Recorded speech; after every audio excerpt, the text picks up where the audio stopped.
Zonja Kalaja, nesër është gjyqi ndaj Erion Velisë për të mbetur në burg apo për të marrë një mas tjetër. Tani, a mund të mësoj të di unë nga ju, si atë mendoni ju se janë arsyet i prokurorit e duan në Veliaj në burg? Çfarë rrezikshmëri e paraqet ai? Pse ka rrezikshmëri sipas jush? Nëse do më lejosh, i nderuar, së pari në raport me avokatin që ka ardhur nga Shtetet Bashkuara të Amerikës dhe që po na pompohet kaq shumë sepse zoti Velia i ka marrë këtë avokat, unë dua të ngre 2 probleme kryesore, pastaj për të kaluar tek pjesa tjetër.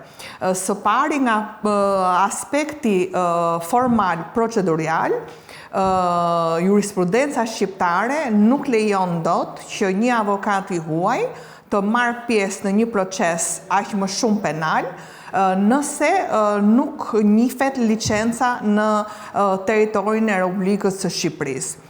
Në këtë kuadër, unë mendoj se kjo më tepër bëhet për të ushtruar një lloj trysnie ndaj gjykimit të nesërm, se sa efektin juridik që ka ardhja e një avokati të këtij potenciali apo të këtij formati. Aq më shumë që vetë avokati e prezantoi veten në rolin e vëzhguesit. E dyta që unë dua të ngre. Avokati amerikan thoni ju? Po, avokati amerikan nuk mund të marrë pjesë si avokat i Erion Veliajt, sepse nuk e lejon statusi i përfaqësimit ligjor në një çështje, sidomos në një çështje penale. Po vëzhgues çfarë pune do bëj këtu?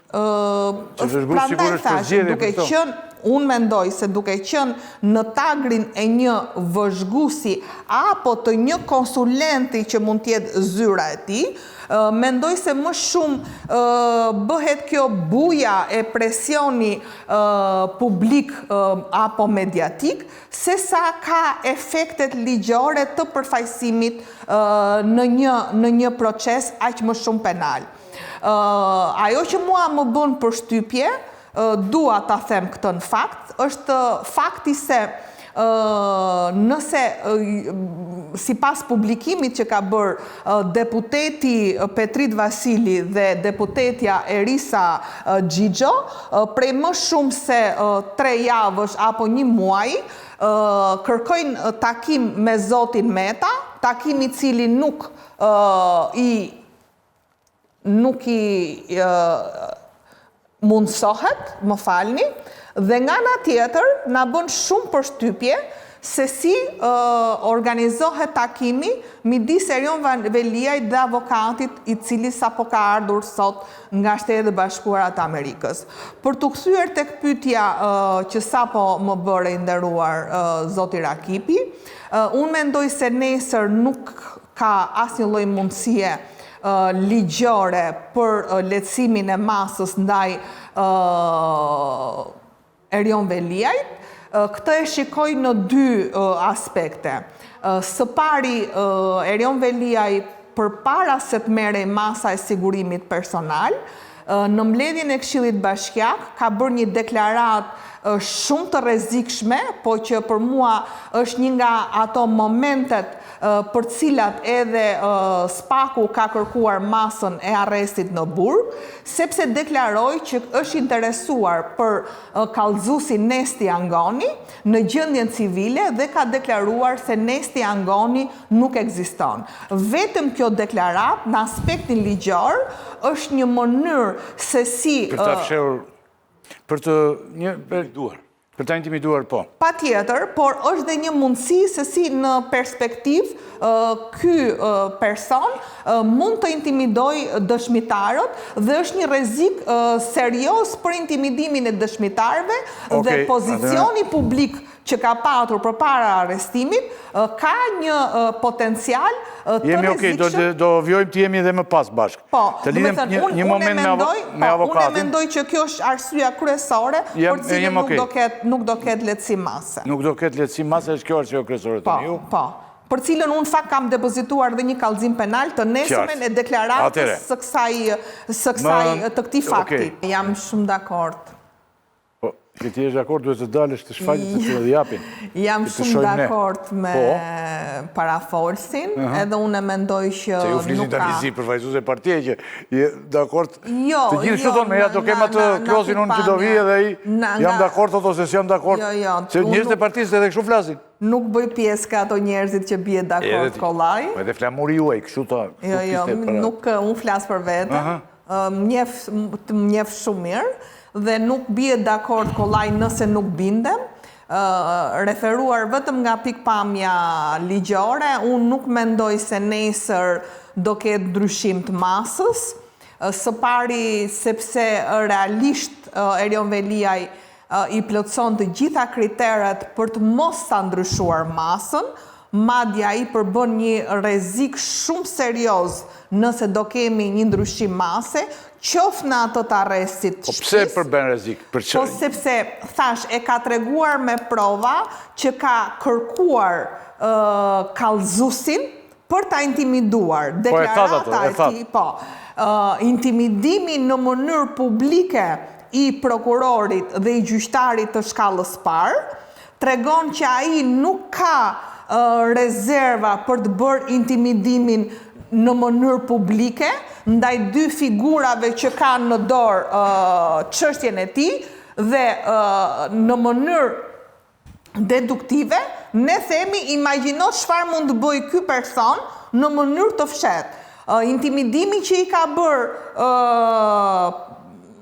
agenti DBK-s dhe statusi i tij ligjor, nëse ai do të dali me masë më të lehtë, është një problematik shumë e lartë për fshehjen, manipulimin e provave dhe nga ana tjetër të gjitha këto komponent e bëjnë jo vetëm gjyqtarin që të qëndrojë fort në masën e sigurimit arrest në burg, po edhe vetë analiza që ka bërë gjyqtari në shkallë të parë, Erion Bani, tregon se ai jo vetëm që nuk ka shfaqur pendes për mënyrën, e ka shprehur dhe vetë Erion Veliaj këtë, për mënyrën se si ka vepruar deri më tani, qëndrimi në burg, atë e ka bërë edhe më agresiv ndaj gjyqtarit dhe prokurorit.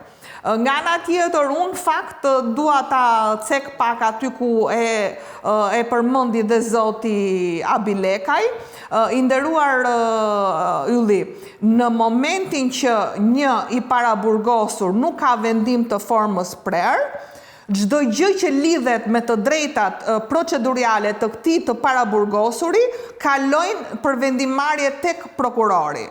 Dhe unë nuk e di në fakt se si është dhënë leja e takimit, sepse unë po ju marr vetëm një rast. Kisha një rast të shuarjes masës së sigurimit në arrest në burg të një klienti tim që vendimi u dha ditën e shtunë, në ora 11 pa inqerek, dhe nga ora 11 pa inqerek të mëngjesit deri në 9 të darkës, ku prokurori i çështjes bëri urdhrin për daljen nga arresti me burg në arrest shtëpie, nuk mund të ushtrojnë funksionin e tyre punonjësit e burgut.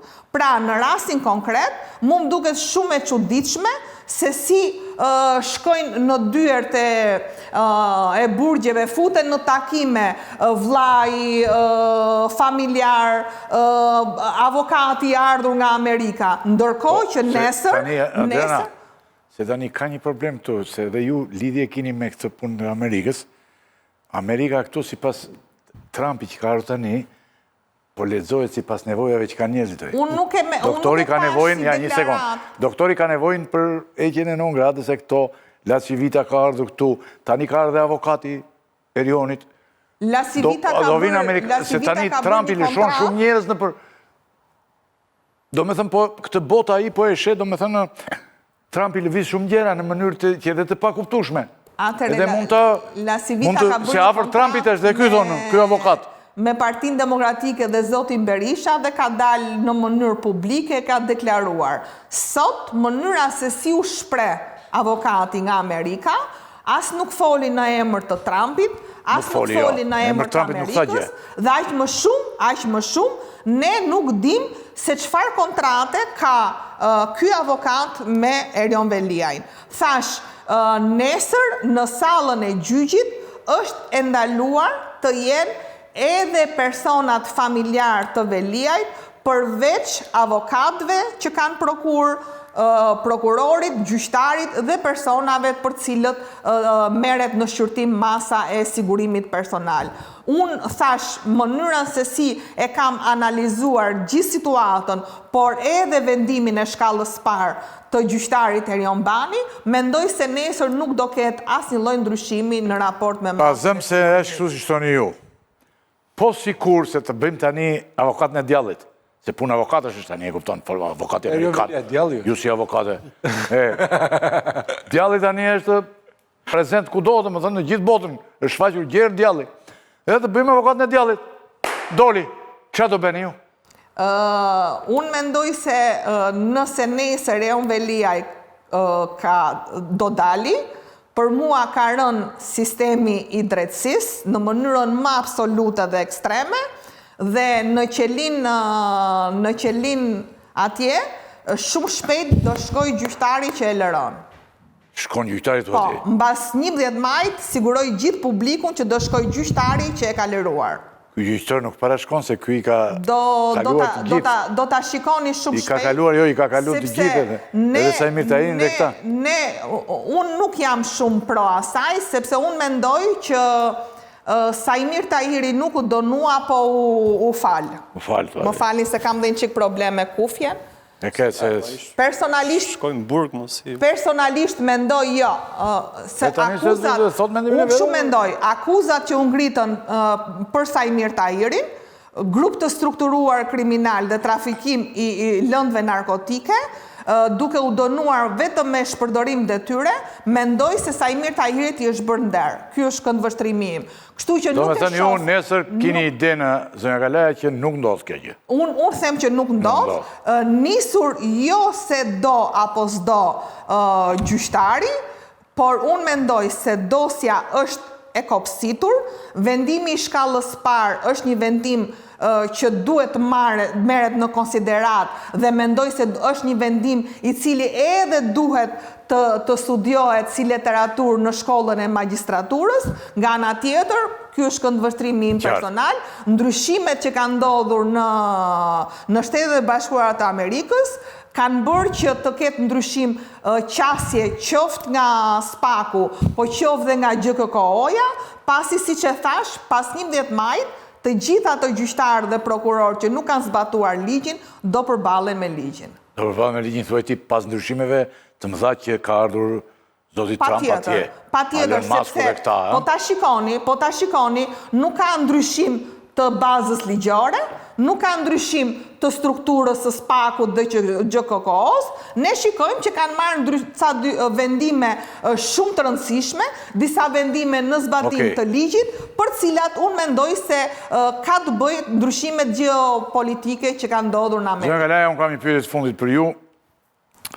Tani edhe te ju se doli doktori sot, doli Edi Rama, doli edhe doktori dhe po bën listat dhe po plotësohet gjithçka. Përfitoj nga rasti, të kam këtu unë ty, edhe të pyes tani, o përfunduan aty, a si u be, dhe se unë e kam më shumë për ju, e kupton se mua, në gjithë kohës që kam ndenjë, 35 vjetë gazetare këte dhe afër shpeshe dhe me partin tuaj apo me këto, dhe qendrestarët janë një gjë shumë e rëndësishme dhe unë besoj që ti ke një kualifikim aty të rëndësishëm besoj, edhe për sytë doktorit dhe të gjitha, se pastaj nesër mund të tratojnë ata një pjesë, të ikin. Me thënë të drejtën... Fitojnë për shembull një pjesë aty, ikin ata, bëhen deputet, odën atë vallën e madhe atje, pam, pram, marrin mandatin, ikin.